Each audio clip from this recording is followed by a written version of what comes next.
어차피 여러분 승패는 나옵니다. 그때 웃을 수 있도록 1년 동안 울면서 지내세요. 전 굉장히 평범한 사람입니다. 저는 그냥 더 포기할 곳이 없어서 죽을 만큼 노력했던 사람일 뿐이지 잘났거나 뭔가 머리가 좋거나 그게 아니에요. 이해되시겠어요?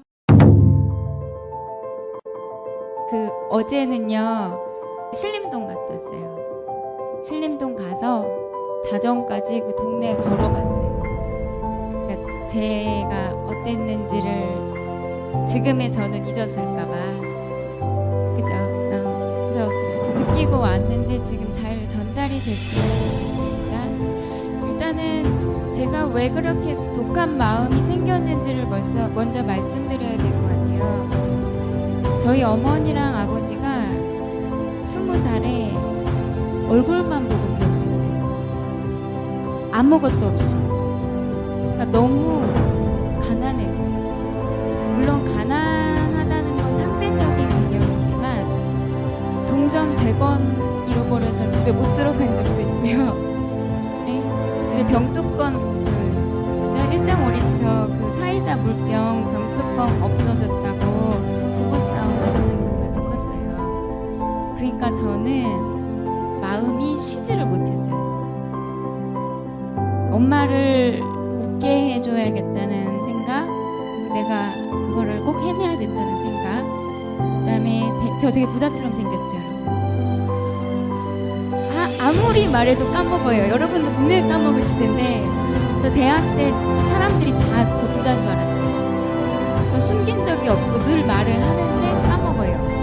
그게 있나 봐요. 그죠? 그러니까 저는 사실 같이 생활하면서 굉장히 비참했었거든요. 그거를 드러내지 않기 위해서, 그러니까 친구들이 쓰는 씀씀이를 같이 맞춰주기 위해서 과외를 4개씩 했었어요. 4개씩 하면서 사실은 여러분 제가 서울대 바로 나온지 아시지만 저 고대 다니다 한 번 옮겼었어요. 왜냐면 과외를 너무 많이 하니까 수능 감이 안 떨어져갖고 그냥 봤어요. 휴학도 안 했고 그냥 가서 하루 봤는데 너무 잘나서 옮겼어요. 어쨌든 지금에 와서 밝힙니다, 여러분. 그렇게 해서 서울대 가서도 계속 과외를 하면서 생활을 하는데 보니까 친구들이 너무 부자인 거예요. 경영대 애들이 진짜 내노라하는 그 그룹집 애들도 꽤 있고, 그러니까 그 박탈감 느끼면서 나는 사실을 해야겠구나. 그리고 원래도 하고 싶었던 공부였으니까, 그리고 나처럼 없는 사람이 뭔가 인생을 역전할 수 있는 시험이겠구나라는 생각이 들어서 뛰어들었어요. 근데 일단 첫 번째 갈 때는 과외를 포기를 못 하겠는 거예요. 저 고등학교 때까지 저희 어머니가 아침 7시에 저를 학교에 태워다 주시면서, 저희 아버지가 차를 파셔서 차는 꼭 있어야 돼요, 집에. 저를 데려다 주시고 어머니는 그 순간 바로 이마트에 가서 밤 제가 야자 끝날 때까지 서서 일하시는 거예요. 아시는지 모르겠지만 여러분, 이마트에서 일하시는 분들은 못 앉습니다. 보시면 의자가 없어요. 앉으면 안 되게 돼 있고요. 그 다음에 캐시어 하시는 분들은 계산을 틀리면 자기 월급에서 까요. 제가 그게 너무 슬펐기 때문에 대학 갔을 때부터는 과외를 4개, 3개 해서 하나하게 한 30만 원 엄마한테 꾸준히 드렸었거든요. 그 엄마가 제가 대학 가부터는 안 하셨어요. 근데 이제 제가 사실을 하겠다고 말을 하려면 엄마가 다시 강판을 뛰든지 해야 되는 거예요. 저희 아버지가 막 되게 못 벌고 그런 게 아닌데도 이게 대한민국의 현실이거든요. 없는 집에서 아무리 열심히 사셔도 빠든다. 그죠? 그러니까 제가 과외하면 그래도 서울대라고 1시간에 3, 4만 원 주는데 엄마는 그걸 벌려면 8시간을 서서 일해요. 도저히 못 내려놓고. 그래서 과외를 4개 하면서 사실을 같이 병행을 했거든요. 그리고 1차를 붙었으면 제가 아니죠, 여러분. 저는 굉장히 평범한 사람입니다. 저는 그냥 더 포기할 곳이 없어서 죽을 만큼 노력했던 사람일 뿐이지 잘났거나 뭔가 머리가 좋거나 그게 아니에요. 이해되시겠어요? 그냥 어렸을 때부터 그 척박한 환경을 어떻게든 바꿔봐야겠다는 생각이 너무 강했었을 뿐이에요. 저는 그냥 더 포기할 곳이 없어서 죽을 만큼 노력했던 사람일 뿐이지 잘났거나 뭔가 머리가 좋거나 그게 아니에요. 이해되시겠어요? 그냥 어렸을 때부터 그 척박한 환경을 어떻게든 바꿔봐야겠다는 생각이 너무 강했었을 뿐이에요. 그러니까 근데 그 가외를 포기하지 않고 첫 번째 본 1차를 떨어지는데 그 옆에서 붙어나가는 부잣집 사실을 같이 공부하는 친구들을 보면서 제가 처음으로 돈이 없다는 거에 대해서 슬펐어요. 그전에는 한 번도 슬픈 적이 없었거든요. 그냥 내가 나인 게 좋고 부모님이 내 부모님 게 좋고 그랬는데 돈 때문에 밀리면서 슬펐고 그때 제가 부모님께 말씀드렸어요. 나 1년만 밀어주라고.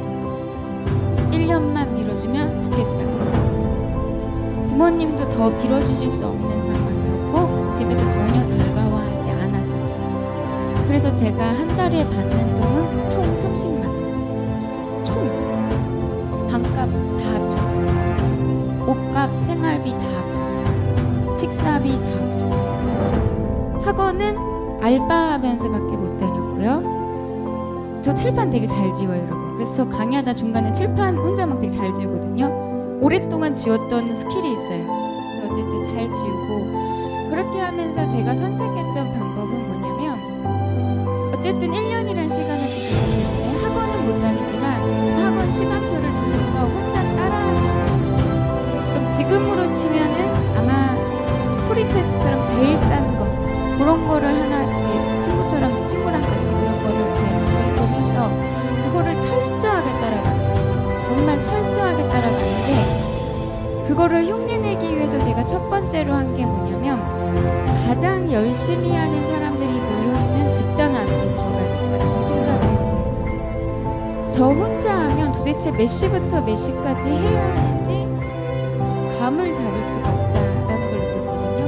그래서 대한민국에서 이 시험을 준비하는 사람들 중에서 가장 열심히 하는 그 공간 안에서 마지막까지 있어요. 이해되시겠어요? 그게 여러분한테도 아마 해당될 것 같아요. 그게 왜 좋냐면요. 화장실을 가도 애들이 어떤 선생님을 평가하고 책을 얘기하고 시험 경향을 얘기하죠.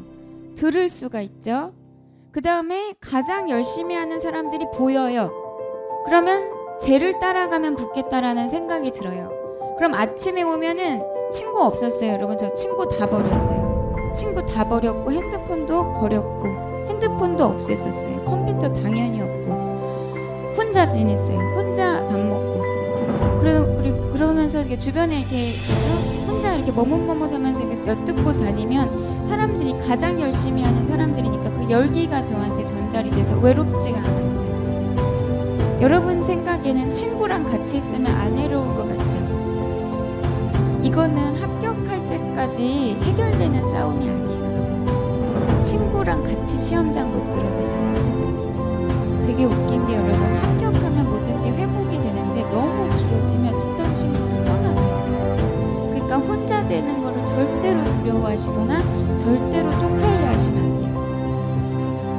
되게 열심히 하고 혼자 씩씩하게 하는 사람들을 멋있게 생각하지 사람들이 손가락질하지 않아요. 저도 몰랐는데 제가 서울대 법대 도서관에서 공부를 했어요. 저는 경영대인데 거기 법대 도서관에서 공부했거든요. 그럼 여러분 생각이 어떤 거냐면 고등학교 한 반이 있는데 걔네가 3년 동안 같이 다니고 있어요. 근데 어느 날 문득 어떤 여자애가 와서 앉아있어요. 근데 걔가 누군지 아무도 설명을 안 해줘. 근데 누구보다 열심히 공부하고 누구보다 최선을 다하고 정말 무서워. 사람들이 처음엔 놀래서 저를 쳐다보다가 나중에는 경이롭게 쳐다봐요. 아 너무 존경스럽다는 그런 식으로. 그러니까 처음엔 미쳤다고 했다가 나중에 이제 그렇게 된 거죠.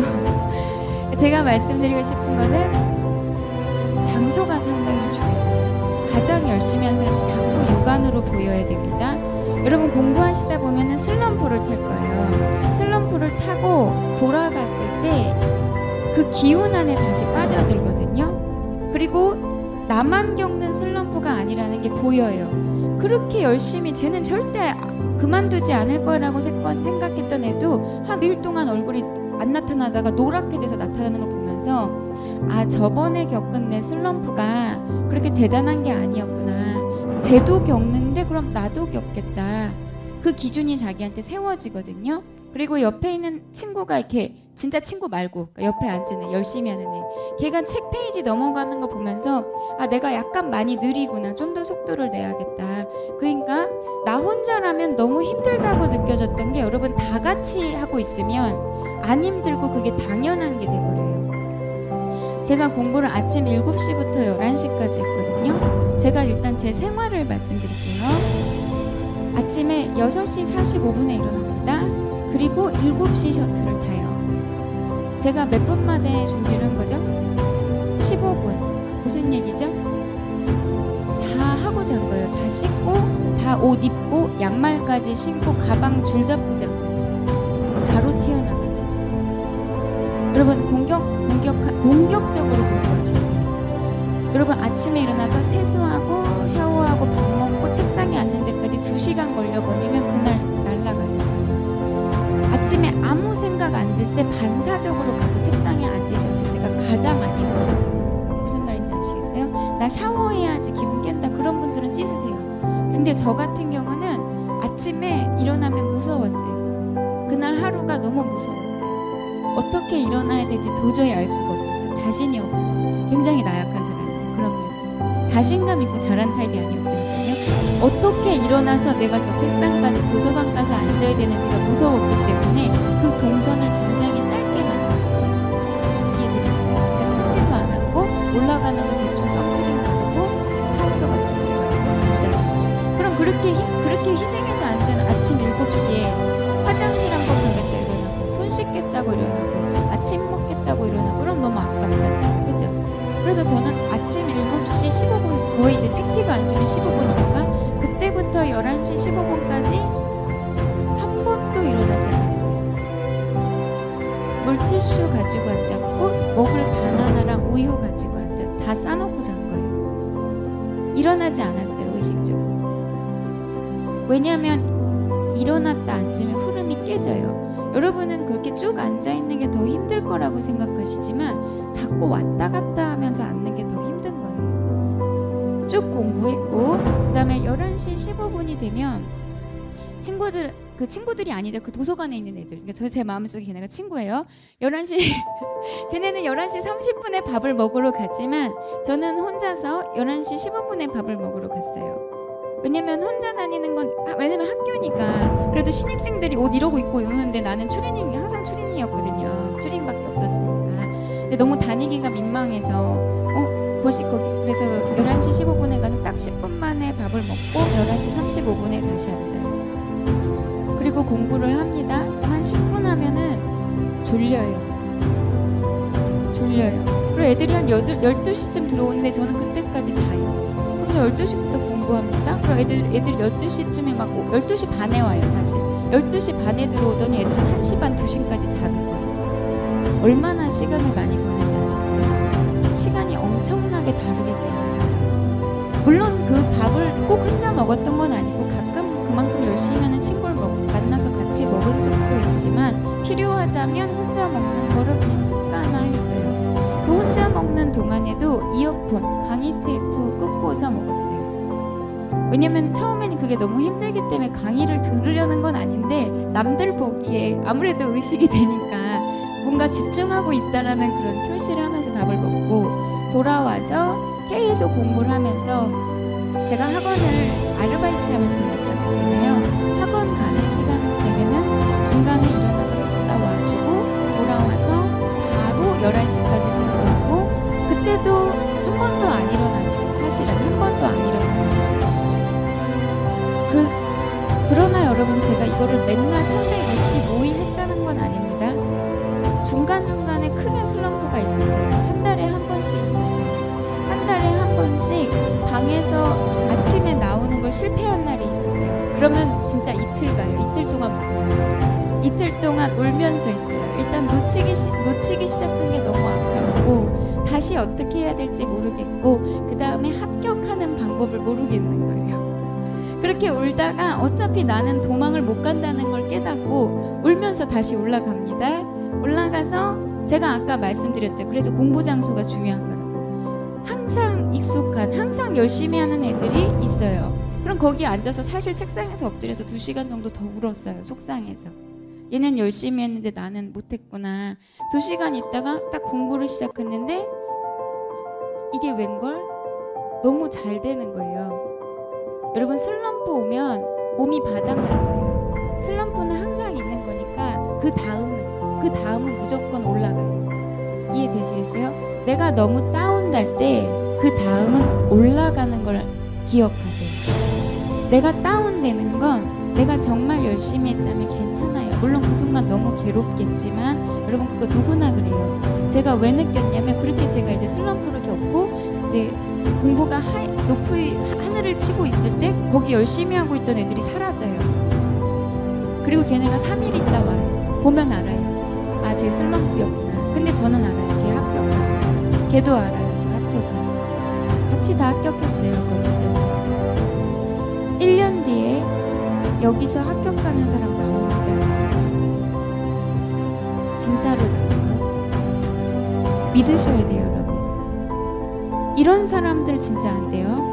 같이 공부 시작했을 때 믿음 없이 시작했다가 마지막에 주변 사람들, 아는 사람 아니야, 같이 시작했던 애들 붙는 거 보고 그제야 불 붙는 사람들 안 돼요. 그러면 얼마나 지치는지 알아요. 그러면 이건 단거리 싸움이에요, 여러분. 100m 단거리로 빨리 뛰고 나가는 거예요. 진짜 공부 내용을 완벽하게 다 알아야 되는 게 아니라 1년간 미친 듯이 뛰면 점수가 확 올라서 끝나요. 근데 그걸 혼자 마라톤 뛴다고 생각해보세요. 내가 10년 전부터 마라톤 뛰어도 1년 동안 단거리 딱 뛴 애보다 못 뛰어요. 이해되시겠어요? 수업 기간이 길어진다고 유리한 게 절대 아닙니다. 그럼 여러분 오늘 돌아가셔서 오늘부터 여러분 제가 말씀드린 대로 생활하셔야 돼요. 이해되시겠어요? 오늘부터 내년까지 이 중에 합격하는 사람 나온다니까요. 그건 나일 수도 있는 거예요. 그걸 남을 통해서 입증한 다음에 뒤따라 들어가면 힘이 너무 빠져요. 이해되시겠어요? 내가 처음 하는 그 1년 동안은 몰라요. 왜냐면 내가 아는 사람 중에 합격한 건 못 봤잖아요. 어쨌든 선배는 봤지만 그죠? 나랑 같이 시작한 사람 중에 못 봤잖아요. 그때 믿음을 갖고 그냥 밀어붙여야 돼요. 저도 그게 진짜 힘들었거든요. 그 1년 이 중에 합격한 사람이 나올지 말지 모른다는, 일단 그거 자체가 믿음이 없기 때문에 나도 될 수 있다는 기준조차도 안 세워지는데, 가장 열심히 하는 그룹 중에 있으면 아, 여기 안에서 내가 열심히 하는 10% 안에 들면 되는구나, 여기서만 밀리지 않으면 되는구나, 그게 기준이에요. 기준이 있으셔야 돼요. 혼자 열심히 10년 전부터 공부해온 사람들하고 그거 아니라니까요. 그냥 딱 1년 100m 완주 딱 그거라니까요. 옛날부터 공부해온 사람도 딱 1년 동안 열심히 하면 그걸로 결정이 나는 거지, 과거에 공부했던 게 점수로 현출이 그렇게 되는 게 아닙니다. 여러분, 이건 여러분이 나중에 공부해 보시면 제 말이 무슨 말인지 아실 거예요. 이 중에 나옵니다. 제가 말씀드렸어요. 여러분, 이 중에 합격자 나와요. 그때 제가 하면 나도 할 수 있었네? 늦는 거예요. 그러시면 안 돼요. 지금부터예요. 지금부터 모든 시간은 다 공부를 향해 흘러야 돼요. 제가 아까 11시, 여러분 세븐일레븐을 지켜주는 게 좋아요. 야간에 공부하면 물론 효율적인 분들은 하셔도 되는데, 어쨌든 저는 세븐일레븐 했는데 11시에 집에 오죠. 그럼 여러분 보통 뭐예요? 11시에 집에 가면 씻고 인터넷, 친구랑 전화, 그죠? 저는 습관을 어떻게 들였냐면 씻고 바로 보던 책 펴요. 그리고 봐요. 저 알아요. 지금 느낌으로 남들은 놀고 있는 거. 정말 너무너무 열심히 하는 학생도 지금은 쉬고 있다는 게 느껴져요. 그리고 잠이 올 때까지 봐요. 그때 엄청나게 봅니다. 제가 마지막 잠드는 순간까지 책을 보려고 스탠드 마커를 붙였어요. 이렇게 누르면서 잠들어요. 단 1분도 누워서 딴 생각하다 잠드는 게 아까워서. 그렇게 하셔야 돼요. 그렇게 모든 시간을 활용하면 여러분 1년 안에 붙을 수 있어요. 근데 그게 너무 어렵다고 생각하지 마세요. 습관이 되면 그냥 자동 반사적으로 되는 거예요. 여러분 핸드폰 갖고 놀 때 그냥 시간 가는지 모르잖아요. 근데 되게 행복해요? 그건 또 아니죠. 그냥 하는 거죠. 마찬가지로 그냥 하는 게 돼요. 그냥 가만히 있어도 나는 시간이 가면 갈수록 실력이 쌓이는, 그쵸? 강의를 항상 꽂고 계시고 책을 항상 펴놓고 계시고 시간을 버리는 시간 없이 그렇게 움직여 주셔야 됩니다. 제가 그렇게 했던 건 아까 처음에 말씀드린 것처럼 저는 돈이 없었고 돈이 없었기 때문에 그 단 하루도 더 할 수 없을 거라고 생각했어요. 무슨 말이냐면 돈을 더 주시면 하고 싶다 그게 아니라 처음 생각은 1년밖에 못한다는 걸 알았고 두 번째 생각은 너무 비참해서 단 하루도 더 하고 싶지 않았어요. 너무 고단했기 때문에 정말 한 번 더 오는 건 진짜 생각하고 싶지 않았어요. 무슨 말인지 아시겠어요? 즐거우면 안 돼요. 지겨워요. 여기가 너무 싫어야 돼요. 노량진이라는 곳이 너무 싫어서 빨리 지나가는 곳이에요. 인생에서. 여기는 진짜 리얼 라이프가 아닙니다, 여러분. 여러분의 진짜 리얼 라이프는 공직 가신 다음부터. 여기는 여러분 빨리 끝나면 빨리 나가는 곳이에요. 정체하시면 절대 안 됩니다. 고등학교 때처럼 1학년, 2학년, 3학년 졸업 아니에요. 빨리 제대로 한 사람은 1년 안에 그냥 나가는 거예요. 못하면 계속 있고. 근데 여러분이 생각을 잘못하시는 게 언제쯤 되겠지. 아니라니까요. 기간을 딱 잡으시고 이때까지만 한 달을 일단 세우세요.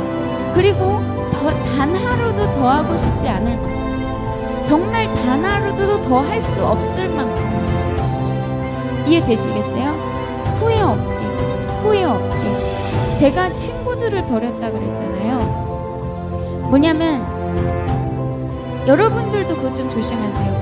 공부할 때 여러분 자꾸 자기 문제를 친구들한테 떠넘기면 안 돼요. 제 주변 친구들 같이 했던 대학 친구들이 예쁘게 생겼어요. 그래서 남자 문제가 많아. 얘네가 항상 들고 와 저한테. 머리가 너무 아픈 거예요. 나중에는 공부해야 되는데 자꾸 누구랑 사귀다 잘 안 돼서 너무 슬퍼 이러면서. 그러니까 저는 항상 착한 캐릭터이기 때문에 열심히 들어주다가 어떤 생각이 들었냐면 엄마 생각이 든 거예요. 분명히 얘는 나한테 뺏는 시간이 1시간인데 나는 걔가 가도 2-3시간 동안 집중이 잘 안 돼. 그리고 이건 분명히 나한테 마지막에 자신감을 떨어뜨리는 요소로 작용할 것 같아. 내 흐름이 깨져. 그리고 내가 100% 다 하지 못했다는 걸 내가 너무 잘 느끼고 있었어요. 그 친구 때문에. 그리고 내가 이 친구 때문에 만약에 여러분 정말 근소한 차이로 떨어지는 거예요. 엄청 점수차 나면서 떨어지면은 자기가 시험 봤다는 인식조차 없기 때문에 아깝지가 않은데 왜냐면 제가 왜 올인하라고 하냐면 아주 근소한 차에서 붙고 떨어지는 게 바뀌거든요. 그러니까 정말 조금의 양보도 없어야 되는 거예요. 내 공부에 있어서는. 근데 저는 그래서 내가 얘 때문에 만약에 떨어지면 이대로 가면 떨어질 것 같아요. 그래서 그 친구 지금 계속 떨어져서 진짜 그만뒀어요. 근데 저는 만약에 떨어지면 1년 동안 우리 엄마가 이마트에서 서서 일하는 걸 내가 봐야 되는데 내가 얘를 그만큼 사랑하나 정말 냉정하게 아니었어요. 그래서 연락 끊고 핸드폰 없애고 그냥 숨었어요. 뭐 사실 전교한 거죠. 후회 안 합니다. 제가 제 인생을 책임지고 사는 거에 후회 없어요. 주변 사람들 다 떠나도 상관없어요. 저는 제 몫을 해야 된다고 생각해요. 내가 제대로 안 해서 가족들 배고프고 계속 나 뒷바라지하게 하는 거 아니라고 생각해요. 여러분 스스로도 처지고 감정적이 되고 센티멘탈할 때 좀 생각해보세요. 내가 어디까지 뒷바라지 받는 게 맞는지. 부모님들 다 똑같습니다. 저희 부모님은 어린 나이에 결혼하셨으니까 좀 솔직한 편이었어요. 돈 없다고. 헬스장 보내달라 그러면 운동장 뛰라고. 방에 책상 놔달라 그러면 도서관 가서 하라고. 그 말 하시는 엄마는 마음이 뭐 좋았겠어요, 여러분? 그런 만큼 빠듯하니까. 거기까지 월 30씩 주는 것도 최선이니까. 제가 저희 부모님 욕하려고 하는 말이 아니라 여러분 스스로 부모님이 말씀을 안 하셔도 여러분이 이거를 길게 하면 안 된다는 걸 꼭 인식하셨으면 좋겠어요. 그럼 진짜 길게 안 할 거라면 어떻게 해야 되는지도 생각했으면 좋겠어요. 그리고 1년 뒤 이날 여러분 올 거예요. 공부 시작하고 적응하고 뭐하고 아니에요? 떠날 거예요. 여기서 왜 적응을 해요? 난 여기 떠날 건데. 왜 맛집 찾아요? 나 여기 밥 더 안 먹을 건데. 여기서 왜 그렇게 깊은 우정을 만들어요? 어차피 남을 사람은 남을 건데. 마지막까지 가봐요. 서로가 어떻게 생각되는지. 솔직히 좀 냉정한 말이긴 한데 한결같지 못해요, 사람이. 지금 웃고 있는 친구가 마지막까지 내 옆에 웃어주지 못한단 말이에요. 여러분 자신도 여러분 마지막에 할 수 있는 행동 그 이상의 친절은 하실 필요 없어요. 무슨 말인지 알아요? 여러분 시험 전날에 친구가 와서 야, 나 연애 상담해줘. 그럼 뭐라고 얘기할 거예요? 나 내일 시험이야. 그럼 오늘은요? 똑같습니다. 왜냐면 1년 뒤에 이날이 올 거기 때문에. 난 1년 뒤에 그 시험을 붙을 거기 때문에. 항상 내 마음을 시험 전날에 갖다 두세요. 여기는 1년 뒤에 끝날 곳이니까 내 마음은 항상 그곳에. 어때요 여러분? 1년 뒤에 진짜 끝난다니까요. 그럼 여러분 오늘 하루하루가 어때야 돼요? 완전 긴장 속에 지나가야 돼요. 정말 터져버릴 것 같은 긴장 속에 하루하루 조심스럽게 살얼음 밟고 지나가듯이, 외줄 타듯이, 떨어지면 슬럼프 탈까봐 무서워서 한 걸음 한 걸음. 심지어 저는 말도 줄였습니다. 말하지 않았어요, 여러분. 말을 하지 않았어요. 말을 하면 자꾸 고민이 생기니까. 이해되시겠어요? 시험 당일 너무 빨리 옵니다. 제가 합격하는 날 제 옆방에 있는 여학생이 울부짖는 소리가 있어요. 지금도 잘 잊혀지지 않아요. 정말 서럽게 동물처럼 울었어요. 저는 그걸 1년 전부터 생각했어요. 나 여기서 떨어지면 나 그날 그렇게 울 텐데, 그렇게 울 때 뭐가 나한테 위로가 될까? 어차피 여러분 승패는 나옵니다. 그때 웃을 수 있도록 1년 동안 울면서 지내세요. 그죠? 첫 걸음이지만 여러분 그렇게 눈 질끈 감고 가면 어느 순간 끝나 있습니다. 여러분 뒷바라지 해주시는 분들 기억하시고, 여러분이 그렇게 낮은 곳을 밑을 향해서 여러분 인생의 가장 바닥을 치고 나오실 때 더 가장 높이 뛸 수 있고요. 정말 놀라운 건 내가 떠나 있는 동안에도 세상은 잘 돌아갔고 내가 돌아올 걸 기다려주는 사람들이 있었다. 너무나 내 합격을 기뻐해주고 내가 열심히 한 걸로 인해서 나도 내가 너무 자랑스러워진다고 하실 수 있습니다. 여러분 정말 최선을 다하세요. 조금도 부끄럽지